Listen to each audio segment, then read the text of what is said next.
ನಮಸ್ಕಾರ ಸ್ನೇಹಿತರೆ, ಎಲ್ಲರಿಗೂ ಮಾನು ಮನೋಜ್ ಕನ್ನಡ ಯೂಟ್ಯೂಬ್ ಚಾನಲ್ಗೆ ಸ್ವಾಗತ.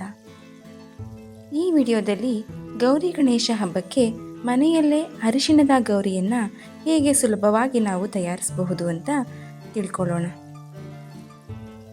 ಈ ಅರಿಶಿಣದ ಗೌರಿಯನ್ನು ಮಾಡಲು ಬೇಕಾಗಿರುವುದು ಅರಿಶಿಣ ಹಾಗೂ ಮೈದಾ ಹಿಟ್ಟು ಮತ್ತು 1 ಲೋಟ ನೀರು. ನಾನು ಇಲ್ಲಿ MTR ಅವರ ಅರಿಶಿಣದ ಪುಡಿಯನ್ನು ತಗೊಂಡಿದ್ದೀನಿ. MTR ಅವ್ರದ್ದು ಅರಿಶಿಣ ಪುಡಿ ನನಗೆ ತುಂಬ ಇಷ್ಟ. ನಮ್ಮ ಮನೇಲಿ ನಾನೆಲ್ಲ ಅಡುಗೆಗೆಲ್ಲ ಅದನ್ನೇ ಬಳಸೋದು, ಪೂಜೆಗೆಲ್ಲ ಅದನ್ನೇ ಬಳಸೋದು. ತುಂಬ ಚೆನ್ನಾಗಿರುತ್ತೆ. ಮತ್ತು ನಾನು ಹಚ್ಕೊಳೋಕ್ಕೂ ಅಷ್ಟೇ ಅದನ್ನೇ ಬಳಸೋದು. ಜೊತೆಗೆ ಸ್ವಲ್ಪ ಎಣ್ಣೆ ಬೇಕು ಮತ್ತು ಲಕ್ಷ್ಮೀದು ಮುಖವಾಡ ಬೇಕು. ಇಷ್ಟು ವಸ್ತುಗಳಿದ್ದರೆ ನಾವು ಸರಳವಾಗಿ ಮನೆಯಲ್ಲೇ ಅರಿಶಿಣದ ಗೌರಿಯನ್ನು ತಯಾರಿಸ್ಬೋದು.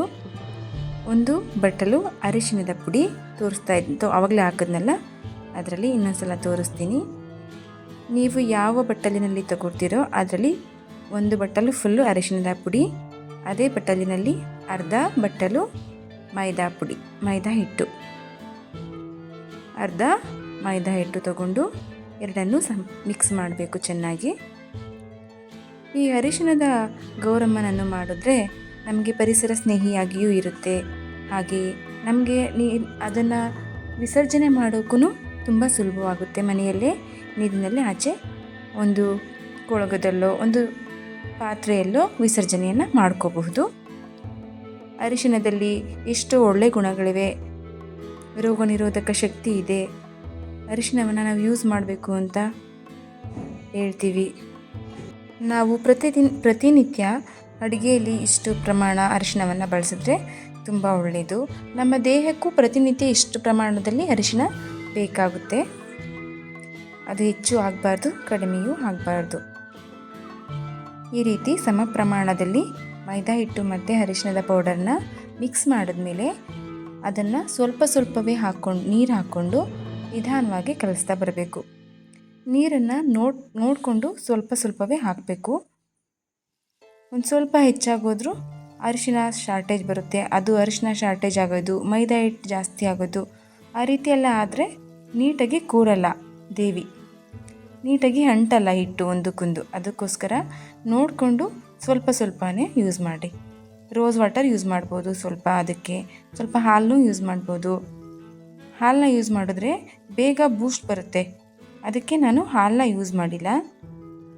ಇದನ್ನು ಒಂದು 3 to 4 days ಇಡ್ಬೋದು ನಾವು, ಏನೇ ತೊಂದರೆ ಆಗಲ್ಲ. ಬೂಸ್ಟ್ ಬರೋದು ಆ ಥರ ಏನೂ ಆಗಲ್ಲ. ಒಂದು 4 to 5 days ಮೇಲೆ ಇಟ್ಟರೆ ಸ್ವಲ್ಪ ಏನಾದರೂ ಆಗೋ ಚಾನ್ಸಸ್ ಇರುತ್ತೆ. 3 to 4 days ಇಟ್ಟು ನಾವು ಆರಾಮಾಗಿ ಪೂಜೆ ಮಾಡಿಕೊಂಡು ನೀರಿಗೆ ವಿಸರ್ಜನೆಯನ್ನು ಮಾಡ್ಬೋದು. ನೋಡಿ, ಸ್ವಲ್ಪನೇ ನೋಡಿಕೊಂಡು ಮಿಕ್ಸ್ ಮಾಡ್ಕೊಳ್ಳಿ. ತುಂಬ ಗಟ್ಟಿನೂ ಮಾಡ್ಕೋಬಾರ್ದು, ತುಂಬ ನೀರಂಗೂ ಮಾಡ್ಕೋಬಾರ್ದು, ತೆಳುವಾಗೂ ಇರಬಾರ್ದು. ಸ್ವಲ್ಪ ಚಪಾತಿ ಹಿಟ್ಟಿನ ಅದಕ್ಕೆ ನಾವು ಈ ಒಂದು ಹಿಟ್ಟನ್ನ ಕಲಿಸ್ಕೋಬೇಕಾಗುತ್ತೆ. ನಿಧಾನಕ್ಕೆ ಮಾಡ್ಕೊಳ್ಳಿ, ಹೆಚ್ಚಿನ ಸಮಯ ಏನು ತಗೊಳಲ್ಲ. ಹಿಟ್ಟನ್ನ ಕಲಸೋಕೊಂದೇ ಸ್ವಲ್ಪ ಸಮಯ ತಗೊಳೋದು. ನಾವೇ ನಮ್ಮ ಮನೇಲಿ ನಾವು ಮಾಡಿದ್ದು ಒಂದು ವಸ್ತು, ಯಾವುದೇ ಒಂದು ವಸ್ತು ಆಗಲಿ, ನಾವು ನಮ್ಮ ಕೈಯಾರೆ ತಯಾರಿಸಿದ್ರೆ ಅದರಲ್ಲಿ ಸಿಗೋ ಅಂಥ ಖುಷಿನೇ ಬೇರೆ ಅಲ್ವಾ. ಮಾಡಿ ನೋಡಿ, ನೀವೂ ಹೇಗೆ ಬರುತ್ತೆ ನಿಮ್ಮ ಮನೆಯಲ್ಲೂ ಹೇಳಿ. ನಾನು ಇದೇ ಫಸ್ಟ್ ಟೈಮ್ ನಾನು ಪ್ರಯತ್ನ ಪಡ್ತಾ ಇರೋದು.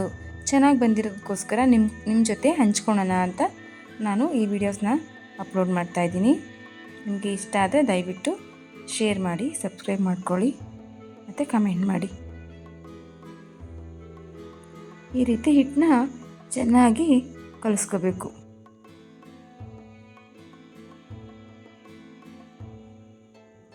ಗೌರಿ ಗಣೇಶ ಹಬ್ಬ ಅಂದ್ರೇ ಎಲ್ಲರಿಗೂ ಖುಷಿ. ಕೆಲವರು ಮನೆಯಲ್ಲಿ ಗೌರಿ ಗಣೇಶನ ಕೂರಿಸ್ತಾರೆ, ಕೆಲವರು ಮನೆಯಲ್ಲಿ ಪೂಜೆ ಮಾಡಿ ದೇವಸ್ಥಾನಕ್ಕೆ ಹೋಗಿ ಗೌರಿ ಗಣೇಶನಿಗೆ ದೇವಸ್ಥಾನದಲ್ಲೇ ಪೂಜೆನ ಸಲ್ಲಿಸ್ತಾರೆ. ಮತ್ತು ಅವ್ರವ್ರ ಸಂಪ್ರದಾಯಕ್ಕೆ ಬಿಟ್ಟಿದ್ದು. ಮನೆಯಲ್ಲಿ ಮಾಡೋರಾದರೆ ಬೇಕಿದ್ರೆ ಅರಿಶಿಣದ ಗೌರಮ್ಮನನ್ನು ಈ ರೀತಿಯಾಗಿ ತಯಾರಿಸ್ಕೋಬಹುದು. ನೋಡಿ, ಈ ನಿಧಾನಕ್ಕೆ ಸ್ವಲ್ಪನೂ ಗೆರೆ ಬರ್ದಿರೋ ರೀತಿ ಅದನ್ನು ನೀಟಾಗಿ ಕಲಿಸ್ಕೋಬೇಕು. ತುಂಬ ಮೃದುವಾಗಿ ನೈಸಾಗಿ ಬರಬೇಕು, ಓಡೋಡಕ್ಕೆ ಬರೋದು ಆ ಥರ ಏನೂ ಆಗಬಾರ್ದು. ಏಕೆಂದರೆ ಅದು ದೇವಿ ಮುಖವಾಡಕ್ಕೆ ಹಾಕಿದಾಗ ಅದು ಫೇಸು ಸಾಫ್ಟಾಗಿ ಬರಬೇಕಲ್ವಾ. ಮುಖ ಎಲ್ಲ ಓಡೋಡಕ್ಕೂ ಸೀಲ್ ಥರ, ಡ್ರೈನೆಸ್ ಥರ ಆ ಥರ ಎಲ್ಲ ಬರಬಾರ್ದು. ಅದಕ್ಕೋಸ್ಕರ ನೀಟಾಗಿ ಮೃದುವಾಗಿ ಮೆತ್ತಗೆ ಕಲಿಸ್ಬೇಕು. ನೋಡಿ, ನೀಟಾಗಿ ಕಲಿಸ್ಬೇಕು, ಇನ್ನೂ ನೀಟಾಗಿ ಬರಬೇಕು. ಇದಕ್ಕೆ ಸ್ವಲ್ಪ ಆಯಿಲ್ನ ಹಚ್ಚಿದ್ರೆ ಇನ್ನೂ ನೀಟಾಗಿ ಬರುತ್ತೆ. ನಾನೀಗ ಸುಮ್ಮನೆ ಬ್ರೀಫಾಗಿ ಒಂದು ಮುದ್ದೆ ಮಾಡಿದ್ದೀನಿ. ಈಗ ಅದನ್ನು 2 ಭಾಗ ಮಾಡ್ತಾಯಿದ್ದೀನಿ, ಒಂದು ದೊಡ್ಡದು ಮತ್ತು ಒಂದು ಚಿಕ್ಕದು. ದೊಡ್ಡದು ಅಮ್ಮನವರ ಮುಖವನ್ನು ತಯಾರಿಸಲು, ಚಿಕ್ಕದು ಅಮ್ಮನವರಿಗೆ ಪೀಠವನ್ನು ತಯಾರಿಸಿ ಆ ಮುಖವನ್ನು ಆ ಪೀಠದ ಮೇಲೆ ಇಡಲು. ಈಗ ಮತ್ತೆ 2 ಭಾಗ ಮಾಡಿದ್ವಲ್ಲ, ಅದರಲ್ಲಿ ದೊಡ್ಡ ಭಾಗವನ್ನು ತಗೊಂಡು ಚೆನ್ನಾಗಿ ಮೃದುವಾಗಿ ಕಲಸಿ ಸ್ವಲ್ಪನೂ ಗೆರೆಗಳು ಬರೆದಿರೋ ರೀತಿ ಕಲಿಸ್ಕೊಳ್ಳಿ. ಹೆಣ್ಮಕ್ಳಿಗೆ ನಿಟ್ಟು ಕಲಿಸೋದೇನು ಹೇಳ್ಕೊಡ್ಬೇಕಾ? ಎಲ್ಲರಿಗೂ ಗೊತ್ತೇ ಇರುತ್ತೆ ಅಲ್ವಾ.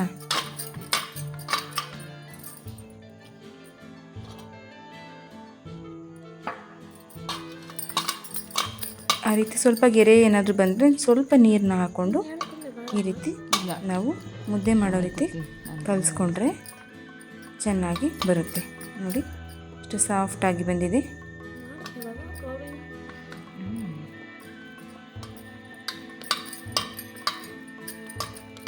ನಮ್ಮನೇಲಿ ನಾವೇನು ಗೌರಿ ಗಣೇಶನನ್ನು ಕೂರಿಸೋಲ್ಲ. ನನಗೆ ಅರಿಶಿನದಲ್ಲೇ ಗೌರಿ ಮತ್ತು ಗಣಪತಿಯನ್ನು ಮಾಡಿ ಕೂರಿಸ್ತಾ ಇದ್ದೆ. ಅದು ಮಕ್ಕಳಿಗೆ ಖುಷಿಗೋಸ್ಕರ.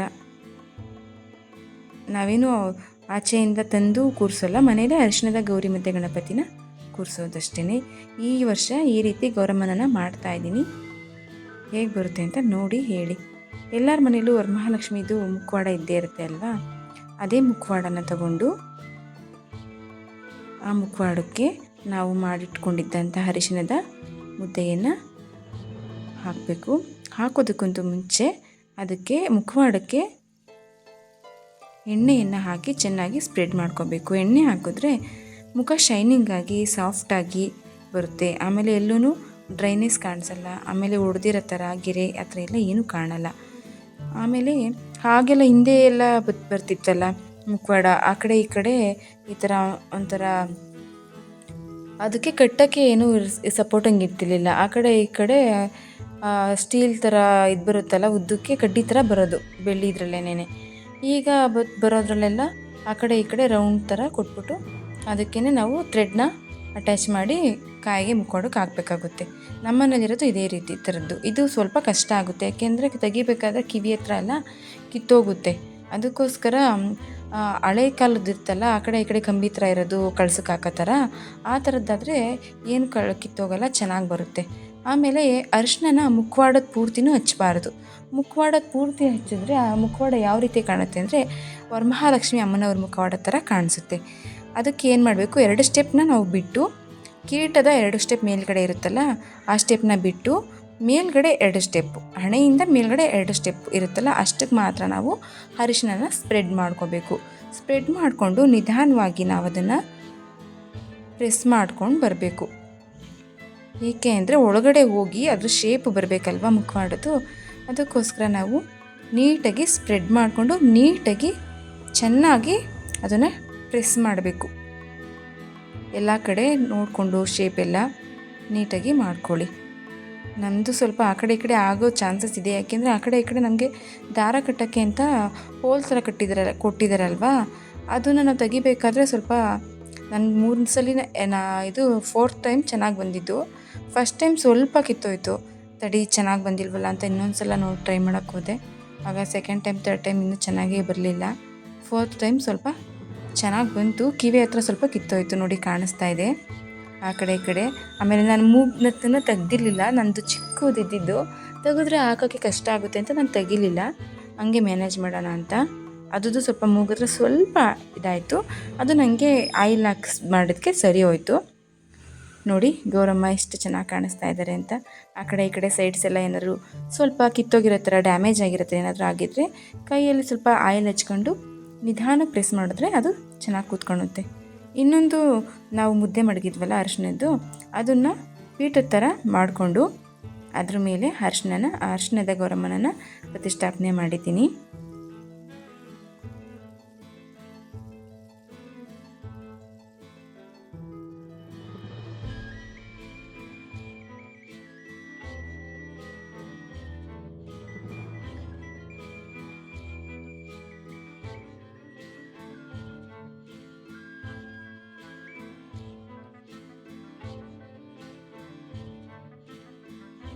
ನೋಡಿ ಸ್ನೇಹಿತರೆ, ಟೋಟಲಿ ನಮ್ಮ ಅರಿಶಿಣದ ಗೌರಮ್ಮ ಈ ರೀತಿ ಕಾಣಿಸ್ತಾ ಇದ್ದಾರೆ. ನನಗಂತೂ ತುಂಬ ಖುಷಿ ಆಯಿತು. ನೋಡ್ತಾ ಇದ್ರೆ ನಿಜ ನಾನೇ ಮಾಡಿದ್ನ ಇದನ್ನು ಅಂತ ಅನ್ನಿಸ್ತು. ಅಷ್ಟೊಂದು ಸುಲಭ ಇದೆ, ಸರಳವಾಗಿದೆ, ಕಡಿಮೆ ಟೈಮು, ಕಡಿಮೆ ಪದಾರ್ಥಗಳು. ಅಲಂಕಾರಕ್ಕೆ ನಮ್ಮ ಮನೇಲೆ ಕೆಲವೊಂದು ವಸ್ತುಗಳು ಯೂಸ್ ಮಾಡದೇ ಇರೋದು ಯಾವಾಗೂ ತಂದಿರೋದಿತ್ತು. ಬೀಡ್ಸು ಮತ್ತು ಸ್ಟೋನ್ ಚೈನು ಎಲ್ಲ, ಅದನ್ನೆಲ್ಲ ಹಾಕಿ ಗೌರಮ್ಮನಿಗೆ ಚೆನ್ನಾಗಿ ಅಲಂಕಾರ ಮಾಡಿದ್ದೀನಿ. ಐಲೈನರಿಂದ ಐಬ್ರೋಸು, ಐಸು ಎಲ್ಲ ಬರ್ಕೊಂಡಿದ್ದೀನಿ. ಮತ್ತು ತುಟಿಗೆ ನಾನು ಕುಂಕುಮನೇ ಹಚ್ಚಿ ಲಿಪ್ಸ್ಟಿಕ್ ಥರ ಹಚ್ಚಿದ್ದೀನಿ. ನಾನು ಲಿಪ್ಸ್ಟಿಕ್ನ ಯೂಸ್ ಮಾಡಲ್ಲ. ಅವ್ರ ಮಹಾಲಕ್ಷ್ಮಿ ಹಬ್ಬಕ್ಕೂ ಅಷ್ಟೇ ಲಿಪ್ಸ್ಟಿಕ್ನ ನಾನು ಯೂಸ್ ಮಾಡಲ್ಲ. ಕುಂಕುಮನೇ ಸ್ವಲ್ಪ ನೀರು ಹಾಕಿ ಕಲಸಿ ಅದನ್ನೇ ನಾನು ಯೂಸ್ ಮಾಡ್ತೀನಿ. ನೋಡಿ ಹೇಗೆ ಕಾಣಿಸ್ತಾ ಇದ್ದಾರೆ. ಆಮೇಲೆ ಈ ಅರಿಶಿಣದ ಗೌರಮ್ಮನನ್ನು ಸ್ವಲ್ಪ ನೀವು ಒಣಗಿಸ್ಕೋಬೇಕು. ನಾನೀಗ ಟೈಮ್ ಇಲ್ಲ ನಿಮಗೆ ವಿಡಿಯೋದಲ್ಲಿ ತೋರಿಸ್ಬೇಕು ಅನ್ನೋದಕ್ಕೋಸ್ಕರ ನಾನು ಇಮಿಡಿಯೇಟ್ಲಿ ತೋರಿಸ್ತಾ ಇದ್ದೀನಿ. ನೀವು ಅದು ಪೀಠನು ಮತ್ತು ಅಮ್ಮನವರ ಮುಖವಾಡ ಇತ್ತಲ್ಲ, ಎರಡನ್ನೂ ಬೇರೆ ಬೇರೆಯಾಗಿ ಇಟ್ಟು ಅದನ್ನು ಒಣಗಿಸ್ಕೊಳ್ಬೇಕು. ಪೀಠನ ತಿರುಗಿಸಿ ಒಣಗಿಸ್ಕೋಬೇಕು.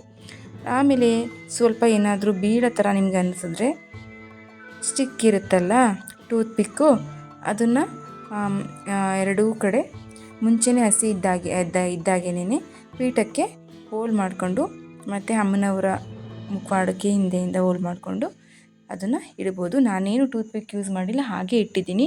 ಹಾಗೆ ಸ್ವಲ್ಪ ಪೀಠದಲ್ಲೇ ಸ್ವಲ್ಪ ಸ್ಲೋಪ್ ಥರ ಆಳವಾಗಿ ಮಾಡಿದ್ರೆ ಅದರೊಳಗಡೆ ಈಸಿಯಾಗಿ ಕೂರುತ್ತೆ. ನಿಮ್ಗೇನಾದರೂ ಇಲ್ಲ ಆಗಲಿಲ್ಲ ಅನ್ನೋಗಿದ್ರೆ ಈಗ ಮಾಡ್ಕೋಬೋದು, ಟೂತ್ ಪಿಕ್ ಯೂಸ್ ಮಾಡ್ಬೋದು. ನೋಡಿ ಹೇಗೆ ಕಾಣಿಸ್ತಾ ಇದ್ದಾರೆ. ನನಗಂತೂ ತುಂಬ ಖುಷಿ ಆಯಿತು. ನಮ್ಮಮ್ಮ ಅಂತೂ ತುಂಬ ಚೆನ್ನಾಗಿದೆ ಅಂತ ಹೇಳ್ತಾಯಿದ್ರು. ನಮ್ಮಮ್ಮಂಗೆ ಈ ಥರ ಎಲ್ಲ ಮಾಡಿದ್ರೆ ತುಂಬ ಖುಷಿ ಆಗುತ್ತೆ. ನೋಡಿದ್ರಲ್ಲ ಸ್ನೇಹಿತರೆ, ಹೇಗಿದೆ ನಮ್ಮನೆ ಅರಿಶಿಣದ ಗೌರಮ್ಮ. ನೀವು ಕೂಡ ನಿಮ್ಮ ಮನೆಯಲ್ಲಿ ಅರಿಶಿಣದ ಗೌರಮ್ಮನನ್ನು ಮಾಡಿ ಖುಷಿಪಡಿ. ನಾವೇ ಮಾಡಿದ್ದು ಅನ್ನೋದೇ ಅದೊಂಥರ ತೃಪ್ತಿ ಇರುತ್ತೆ. ನಿಮ್ಮ ಮನೇಲಿ ಹೇಗೆ ಬಂತು ಅಂತ ನನಗೆ ಕಮೆಂಟ್ ಮಾಡಿ ಹೇಳಿ. ಎಲ್ಲರಿಗೂ ಗೌರಿ ಗಣೇಶ ಹಬ್ಬದ ಶುಭಾಶಯಗಳು. ಗೌರಿ ಮತ್ತು ಗಣೇಶ ಹಬ್ಬಕ್ಕೆ ದೇವರು ಎಲ್ಲರಿಗೂ ಆರೋಗ್ಯ, ಆಯಸ್ಸು, ಸುಖ, ಸಂತೋಷ, ನೆಮ್ಮದಿಗಳನ್ನು ಕೊಟ್ಟು ಕಾಪಾಡಲಿ ಅಂತ ನಾನು ಕೂಡ ಕೇಳ್ಕೊತೀನಿ. ಧನ್ಯವಾದಗಳು.